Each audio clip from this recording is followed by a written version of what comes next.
Good afternoon, groovy citizens, and happy, satisfying Saturday to each and every one of you.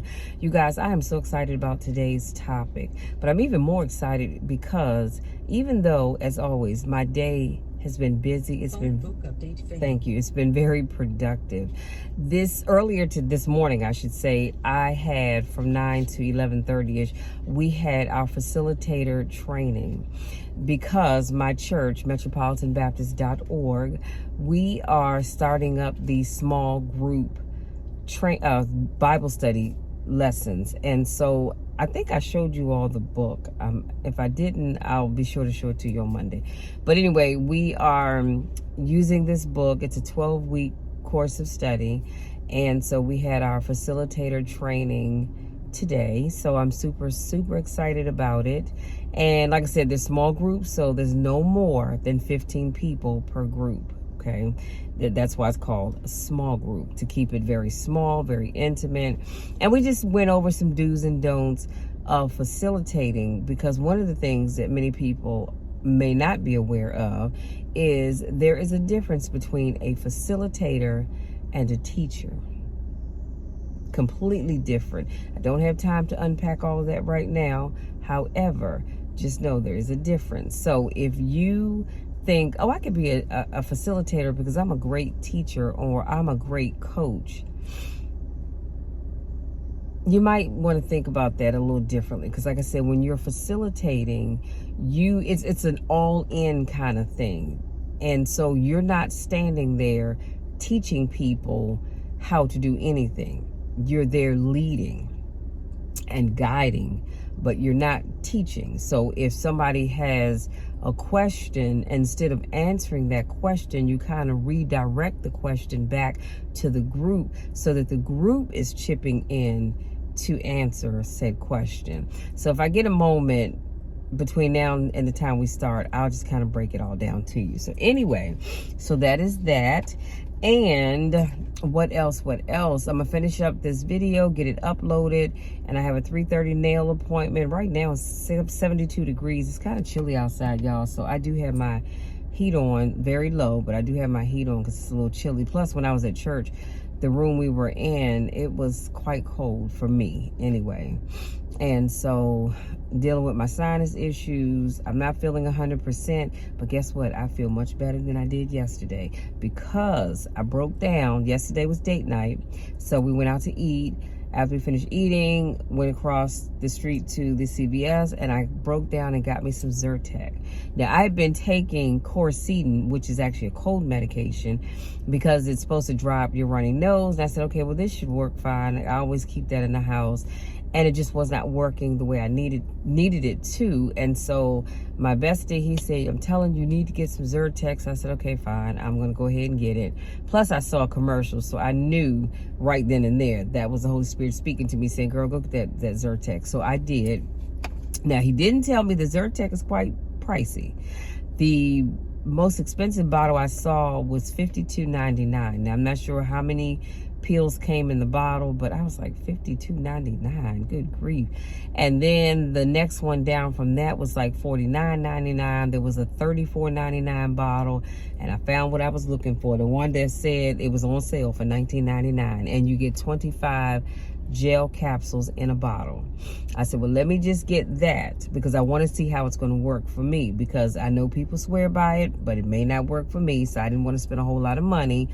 Turns out, oh my God, it works great. 15-20 minutes, my nose was no longer running, and I just felt comfortable. You know what I mean? And so I remember sitting down on the side of my bed. Next thing you know, I just kind of eased on back, and I was knocked out. And I ended up waking up thinking, oh God, what time is it? I thought I had slept and it was the next day, but it wasn't. I had only been asleep for about an hour. It wasn't even it wasn't even 8 o'clock yet. And I said, let me get on up from here, wrap my hair up, put my little scarf on, got my night clothes, and call it a night. But honey, when I tell you I slept good, I slept good. So if you have not already tried Zyrtec and you suffer from allergy issues, I would encourage you to please make sure you try Zyrtec, because it works. It is a phenomenal product. No, I'm not getting paid to say that. I am saying it because it is true. Okay. Now let's jump into today's topic. I'm going to be sharing the truth about strong people based on Stoic principles. And as always, the quote will be in the description box. So strong people suffer alone at night and smile during the day. They tell their friends only half of their truth and tell their parents nothing to avoid worrying them. Behind every "it's okay, I understand," there is a person who easily forgives and tries to understand others. It is often misunderstood. They both love their emotions and wish someone would acknowledge their efforts. They don't know how to express their feelings. They get too attached. They are soft-hearted and constantly worry about hurting others. They will do anything just to make others happy, even if it means getting hurt by the same thing over and over again. Yet they still try every single day, hoping to be loved the right way. Sometimes we make the mistake of being so understanding and forgiving that we overlook the fact that we are being used or disrespected. I am done looking for love where it doesn't exist. I am done coughing up dust and attempting to drink from dry wells. That's a powerful quote. And like I said, it will be in the description box, but I want to kind of unpack it a little bit, and I promise I will bid you good day. So I love the fact that this quote acknowledges what a lot of people don't realize about strong people. I am a strong person, both mentally as well as physically. And sometimes people think, well, Michelle's such a strong person. She never gets tired, or, she doesn't get weary, or she doesn't feel beat down, or any of those other things. And the reality is that yes, I am a strong person, but I have feelings too. I'm a human being first. And so I get tired. I get weary. I feel like giving up. I feel like giving in.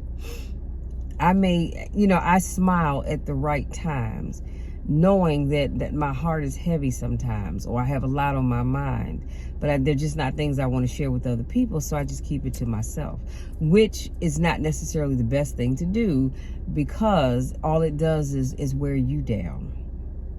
But you also have to be careful about telling everybody your problems, your issues, and or concerns, because again, as I've shared before, 80% of them don't care. The other 20% are glad that it's you. So you got to be careful about who you talk to. So just know that when you see a strong person and they're strong all the time, just know that when they are home alone, they suffer. They go through, they go through some things that you probably will never, ever, ever know about.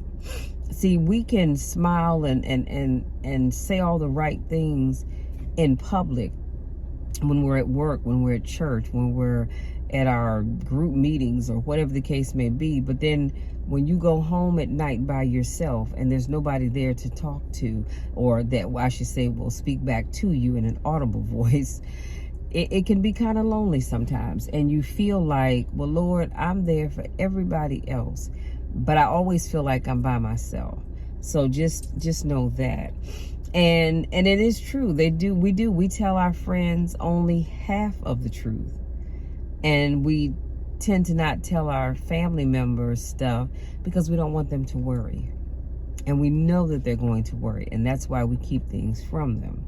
So every time someone says, oh, it's okay, just maybe you're supposed to do something, you can't do it, and they say, oh, it's okay, or I understand, just know that the person behind that "it's okay, I understand," they are one to easily forgive, and they try to understand other people. And I'm one of those people. I always try my best to understand other people. However, and because you cannot continuously let me down, burn me, and just leave me out there by myself too many times before I'm going to wise up to the fact that maybe I just need to cut you off altogether. And this right here is not a good fit, because I'm tired of being the one left holding the bag, if you will.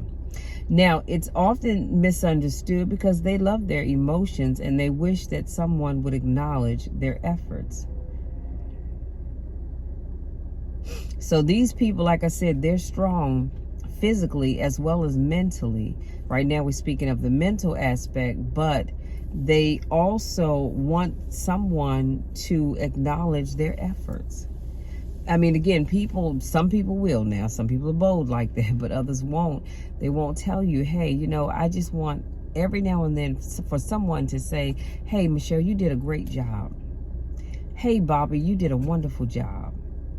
Thank you, Catherine, for the great work that you've done. So just know that they kind of struggle with that. And a lot of times these people don't know how to express their feelings. They get too attached and they are soft-hearted and constantly worrying about hurting others.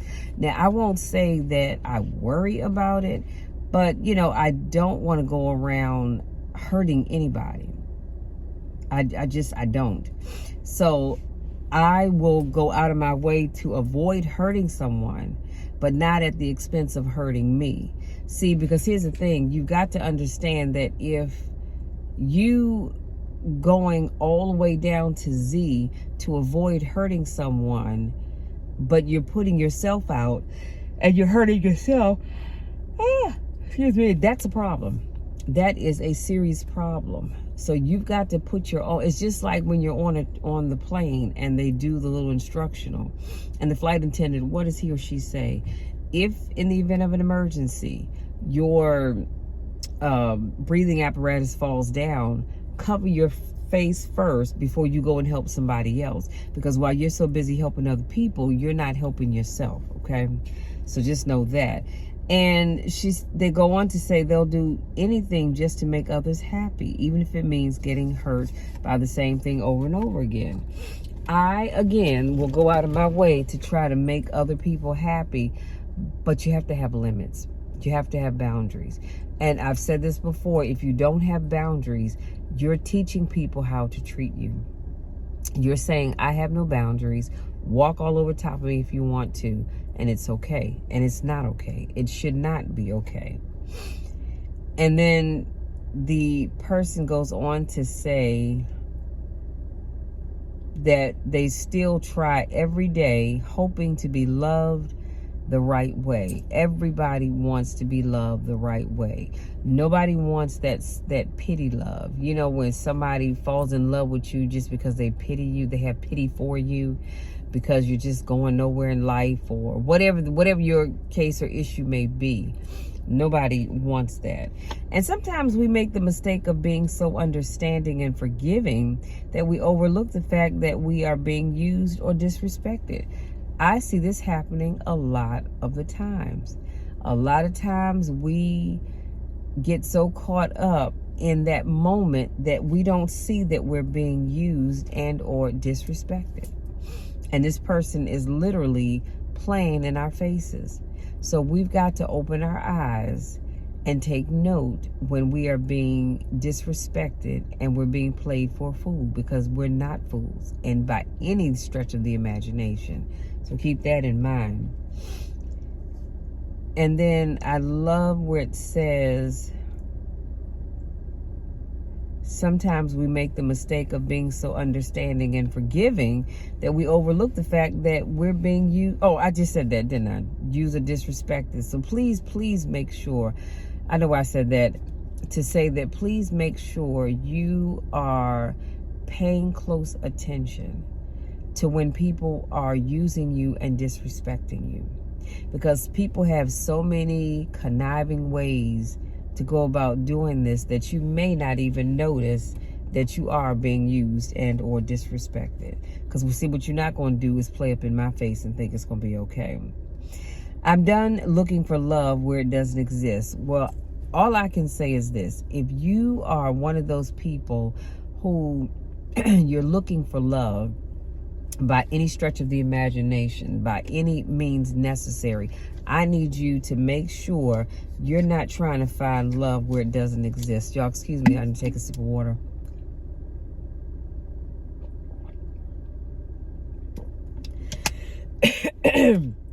Because too often times we go, looking for love where there is no love. And that's how you also get taken advantage of and or disrespected. And then I'm done coughing up dust and attempting to drink from dry wells. You cannot drink from a dry well because there's nothing there for you to drink. There's nothing there for you to take away. And here's the problem. When you come upon a dry well, you're constantly, to me, that says you're constantly putting all of you into other people, but you're getting nothing back. You are getting absolutely nothing back. So I need you to stop coughing up dust and trying to drink from dry wells, because you cannot drink from a well, excuse me, from a well that has no water in it. You are wasting your time. I mean, seriously, you are wasting your time. And you can sit, you can hope, and you can pray and all that other good stuff. But if that well is dry, sweetie, it is dry. You need to leave that dry well alone and go and take your talents and your gifts and go be a blessing to somebody somewhere else, okay? Y'all, that's it. That's all I have. I'm going to leave you be because my nose is stopped up tighter than Dick's hat band. And maybe that's why I'm coughing. I don't know. But I'm going to wrap this video up because I want you all to go out there, enjoy the rest of your Saturday, enjoy the rest of this weekend, have fun, no matter where you go or what you do, have fun and stay out of trouble, okay? Trouble is always lurking around the corner and it will find you in the weirdest of places. So I want you to enjoy your weekend, but I want you to also be safe doing that, okay? If you're new to my channel, I want to say welcome. Thank you so much for joining me. If you have not already done so, please make sure you hit that subscribe button. Also, don't forget to tap the bell and leave a message if you choose to. I would love to correspond with you directly. If this is not your first rodeo, I want to say welcome back. Y'all know the drill and you definitely know the spiel. I love you all to the moon and back, and there is nothing, and I mean absolutely nothing that you could ever do about it, because it'll never change. The love that I have for each and every one of you does not change. It grows, it gets better, but it certainly does not change. Now, having said that, again, don't forget to hit the subscribe button, tap the bell so you don't miss anything. And I will see you all on Monday for another motivational video. And always remember, I love you to the moon and back. And there is nothing that you can ever do to change that. Love you all. We'll talk again soon.